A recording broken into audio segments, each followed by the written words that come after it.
a liderança é fenômeno natural e que o melhor condutor se destaca pelo respeito que inspira e pelo valor que possui, não pela imposição e exigência que faz. Os membros de uma equipe são trabalhadores pela bondade e conduzidos pela sabedoria, do que decorre cada um ter o grupo de serviço que merece, em decorrência de o haver produzido. Dirigente, então.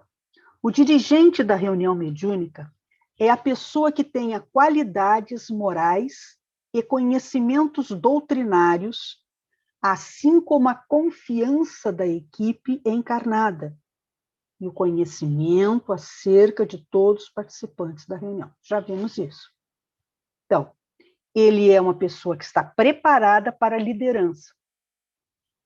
É quem orienta a distribuição das tarefas. Nós vamos ver que agora, pelo que vai estar aqui, é uma função fundamentalmente administrativa. Ele gere a reunião. Então, é quem orienta a distribuição das tarefas. Prece inicial, prece final, quem vai fazer a leitura, conforme as condições e aptidões dos participantes. Assim como auxilia o grupo em seu progresso e na adequada desincumbência do compromisso assumido em todas as etapas da reunião mediúnica. Também, ele faz a distribuição das tarefas no que concerne a administração e o desempenho das funções do grupo. Ele faz a detectação. Né? Então, estes vão ser os assistentes, você vai fazer a dialogação, enfim, porque a pessoa teve a formação, teve a experiência para isso, e ele, então, pontua essas circunstâncias. Para beneficiar a tarefa e os participantes, e para a segurança da equipe, é incumbência do dirigente observar e fazer com que todos os membros da equipe observem os critérios requeridos, tanto para o ingresso, quanto para a manutenção do participante na atividade. Ou seja, ele vai pegar aqueles itens que nós trabalhamos agora há pouco, os requisitos do participante, e ele vai ter que ter como uma tabelinha na frente dele. Está sendo observado isso? A Sandra é a dialogadora, ela está observando? A Sandra é a médium ali ostensiva, tá, né? Se eu tivesse na função de médium ostensiva, ela está observando? Então, não é só observar quando ingressou, é observar a vida inteira. Ele é que faz essa observância. Se eu estou observando, ok, excelente. Se eu não estou observando, ele vai ter que tomar uma atitude. Vai desde uma primeira conversa, ele pode, inclusive, usar uma estratégia anterior, né, de me indicar uma leitura, para ver se eu não caio em mim, ou ele indica para o grupo todo a leitura, ou ele faz depois uma conversa em particular comigo.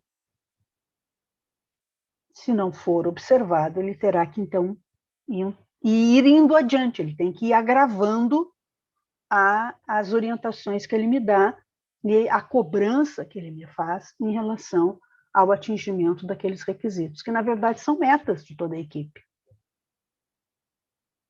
Durante a atividade, o dirigente poderá aferir o desempenho dos participantes, suas condições pessoais, sem que isso prejudique seu dever simultâneo de contribuir vibratoriamente em favor da tarefa. E, no momento da avaliação, juntamente com o grupo, esclarecer eventuais pontos dúbios, assim como apresentar apontamentos, orientações e sugestões de melhoria, sempre de forma fraterna e respeitosa. Vou destacar primeiro, sempre fraterno e respeitoso. Então, ainda que seja o mais grave que ele tenha a me dizer, não pode prescindir desse critério aqui. Nós estamos falando de espírita para espírita, nós estamos falando de instituição espírita. Então, é impensável que fosse feito de outra maneira. E ele, então, vai observar o andamento da reunião. Ele observa o todo. Essa é a parte administrativa da sua gestão. Está desincumbindo bem, está pontuando bem, está indo bem. Depois ele terá que buscar as causas de eventuais não bons atendimentos. Caso o dirigente note alguma dificuldade específica com a relação, específica com algum componente do grupo, poderá, em particular, com ética, respeito e dentro dos padrões de confiabilidade que se requerem entre os membros do grupo, buscar informar-se com a pessoa como ela está, quais sejam as suas condições pessoais, questões de saúde, familiares, profissionais, dentre outras, que eventualmente estejam trazendo repercussões em sua atuação na reunião mediúnica. Então, sou dirigente, eu faço a percepção que hoje o fulano não rendeu. Não foi aquilo que ele é, por isso que ele tem que conhecer as pessoas, para poder saber se é ou não. Né? Não foi, a pessoa não está indo no nível que eu sempre identifiquei nela.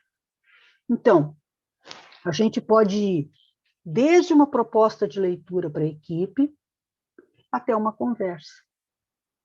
Lembrando que a conversa aí se dará naqueles padrões que sejam aceitáveis para a atividade espírita.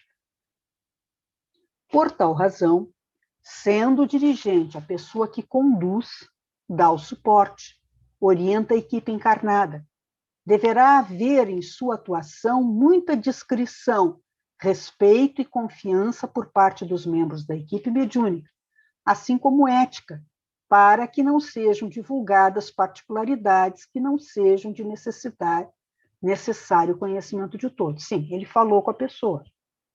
A pessoa pode ter pontuado alguma coisa da sua vida privada. Aquilo fica ali. A menos, evidentemente, que ele tenha que fazer encaminhamentos à área espiritual.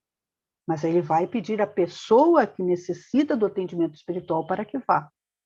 Não é legítimo a divulgação de questões pessoais dos trabalhadores, isso ser transmitido a outrem, né?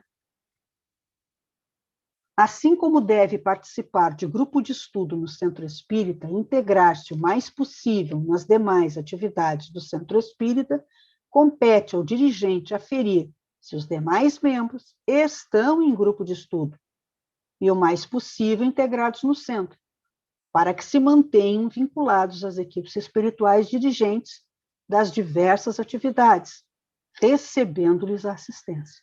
Então, pela importância de estar, quer dizer, se constou como requisito, é porque é uma coisa importante. Não pode deixar de ser requisito. Porque senão a gente pensaria assim, ele tem que estar em um grupo de estudo quando ele é indicado para a equipe. Depois ele sai do grupo de estudo. Não, o grupo de estudo é imprescindível para a vida dele. Ele precisa não só daquele conhecimento teórico, mas daquela convivência, daquela troca energética. Isso é quase que terapêutico para o participante, de qualquer outra atividade, mormente da reunião mediúnica. Então, ele não pode sair. Quem é que vai observar isso? Então, é uma atividade administrativa.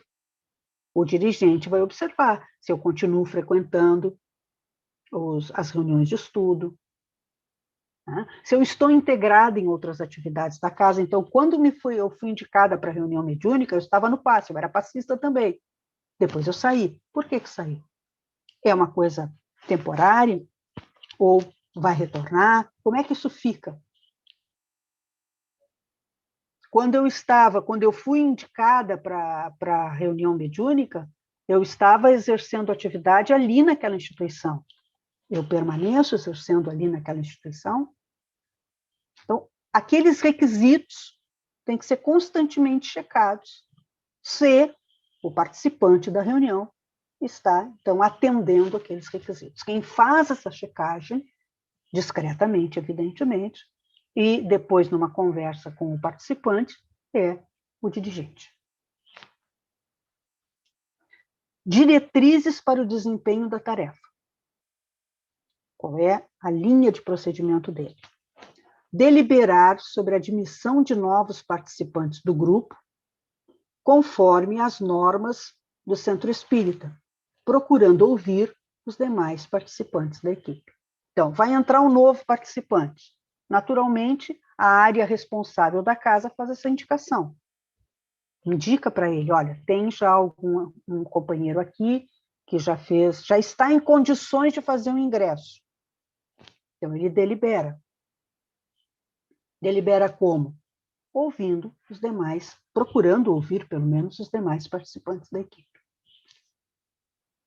observar se os membros da equipe mantêm o preenchimento dos requisitos para a tarefa, conhecimento doutrinário, condição moral, condições físicas e neuropsíquicas, condições emocionais e espirituais, compromisso com o estudo continuado, processo contínuo de autoavaliação, autoconhecimento, disciplina e comprometimento em relação à tarefa, harmonia e concentração, que são os requisitos do 224.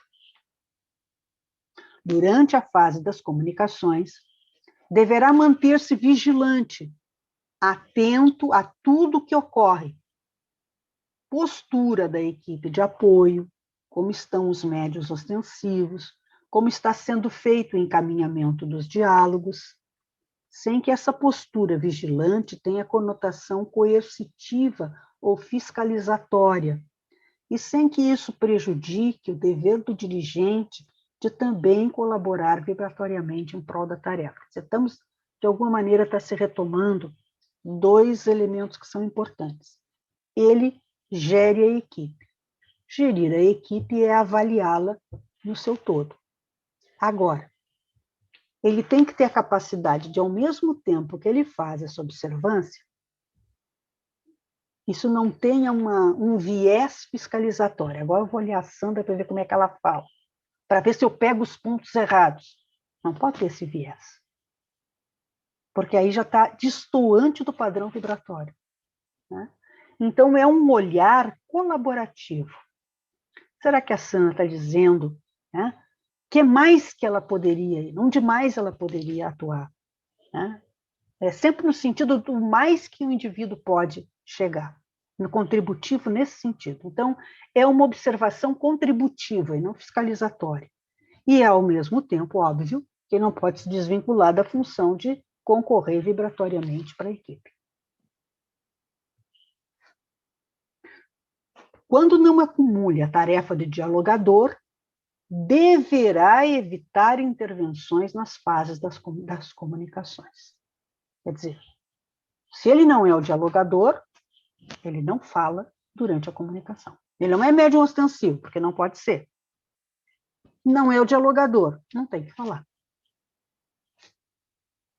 Durante a fase das comunicações. Ele vai falar antes, ele vai falar depois, mas durante a fase das comunicações, não. Durante a fase de avaliações, retomar pontos em que haja dúvidas, propor sugestões de melhoria à equipe, de forma coletiva. Podemos melhorar neste ou naquele ponto, e não de forma acusatória, imputando responsabilidade a esse ou aquele participante, nem coercitiva. Quer dizer, se já foi dito que tem que ser de uma forma colaborativa, não é acusando. Avaliar não é acusar. Olha, tu não fez direito, tem que melhorar nisso. Né? Não, isso não contribui com ninguém. Participar dos processos de qualificação do Centro Espírita e do Movimento Espírita, para que as trocas favoreçam uma análise mais acurada das ocorrências em sua atividade mediúnica e possam ser vislumbradas soluções mais acertadas para eventuais ocorrências desafiadoras, problema. Então, quanto mais nós participamos de cursos, de seminários, de congressos, mais nós nos qualificamos, porque há a possibilidade de ouvir outras pessoas e como é que as outras pessoas procuram implementar soluções para os desafios, para os problemas do dia a dia, e, às vezes, de tudo, uma única coisa serviu aquele dia. Quando a pessoa disse isso, mas não importa, serviu quando a pessoa disse isso. Então, sempre é válido nós estarmos participativos nos momentos de troca. Às vezes, nos encontros das áreas, as áreas se encontram, e aí um companheiro disse que tem uma questão assim ou assim, ele foi por esse caminho. Enfim, é engrandecedor o convívio, a troca. Manter constante estudo das obras espíritas, a meditação sobre o estudo e a postura de humildade, sem desejar tudo saber, mas sempre buscando aperfeiçoar-se cada vez mais. São condutas que favorecem a inspiração dos mentores sobre os melhores caminhos a adotar. Deverá ser detentor da liderança, no sentido da respeitabilidade e confiança do grupo, ter autoridade sem ser autoritário, dotado da capacidade de atrair, congregar e de estimular a equipe. Então, aqui é muito do perfil do próprio dirigente, né? Uma pessoa ter autoridade não é ser autoritário. Normalmente, uma pessoa que é autoritária, ela não tem autoridade, por isso que ela é autoritária. Então, ele precisa de autoridade, e a autoridade pode ser perfeitamente democrática. Ter aptidão de agregar a equipe entre si e também com demais equipes de atividade mediúnica do centro espírita, diluindo competitividade, maledicência ou malquerença. Deverá ter perspicácia para constatar se há entre os participantes encarnados do grupo eventuais divergências ou mesmo animosidade. Então, deverá ter perspicácia. Isso nasce da observação, isso nasce do conhecimento de perfis psicológicos dos membros do grupo.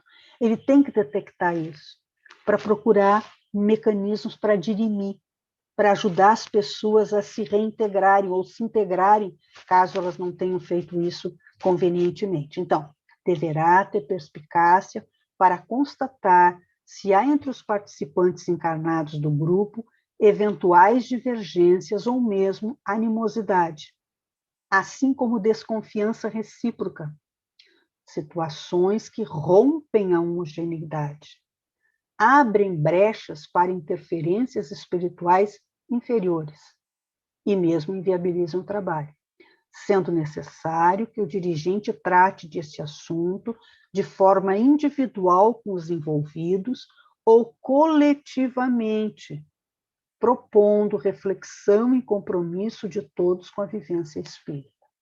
Então, há muitas estratégias que ele pode usar.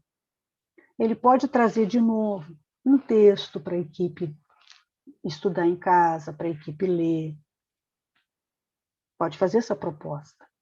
Até uma conversa particular. Ou trazer para o coletivo, sem especificar ninguém, ele reiterar constantemente a importância da homogeneidade. Né? Então, ter essa prática constante de trazer à equipe essas reflexões. Não vamos nos esquecer da importância da homogeneidade. Isso pressupõe agregação afetiva, isso pressupõe pensamentos unificados, isso pressupõe comunhão de corações. Ele pode fazer essa fala generalizada, para não ter que falar particularmente, mas se tiver que falar particularmente, ele também vai ter que chegar a isso, sempre lembrando a necessidade da conversa fraterna, carinhosa, né, que ele precisa estabelecer. Deverá ter habilidade para superar dificuldades, as de relacionamento da equipe e as do próprio trabalho, para defendê-lo das investidas inferiores, preservando-o das obsessões, das notificações e demais desafios da tarefa. Ser ponderado, mas com prontidão no agir, habilidade para orientar no momento oportuno, a fim de que a demora em intervir, fruto das vacilações, não aprofunde os prejuízos, nem enraize vícios que, se enfrentados tardiamente, fazem-se mais difíceis de serem erradicados. Eu vou parar neste ponto e vou fazer um comentário aqui. Ser ponderado, ser paciente, ser tolerante não é ser omisso. Uma pessoa ser fraterna, né, não é ser omissa. É tão grave agir mal, ou seja, atuar de uma forma intempestiva, sem temperança, quanto não atuar. Porque o não atuar pode agravar uma problemática que poderia ser resolvida se intervisse no momento adequado. Então, no que pese, repito, ele ter que ter uma maneira certa de agir, ele tem que agir no momento adequado. Isso está se falando com relação às situações com a equipe encarnada, porque o dirigente trata da equipe encarnada. Então, ele precisa estar pronto, ponderadamente, mas com prontidão, Por que é prontidão? Agir no momento que tem que agir. Naquela observância dos requisitos, na observância do rendimento da equipe, etc, etc. E tomar as atitudes que precisem ser tomadas. Tá? Nós retomamos a nossa análise no nosso próximo encontro. Eu vou partir exatamente desse slide no nosso próximo encontro. Eu, antes de passar a palavra para o pessoal, quero agradecer a atenção de todos, o carinho de todos.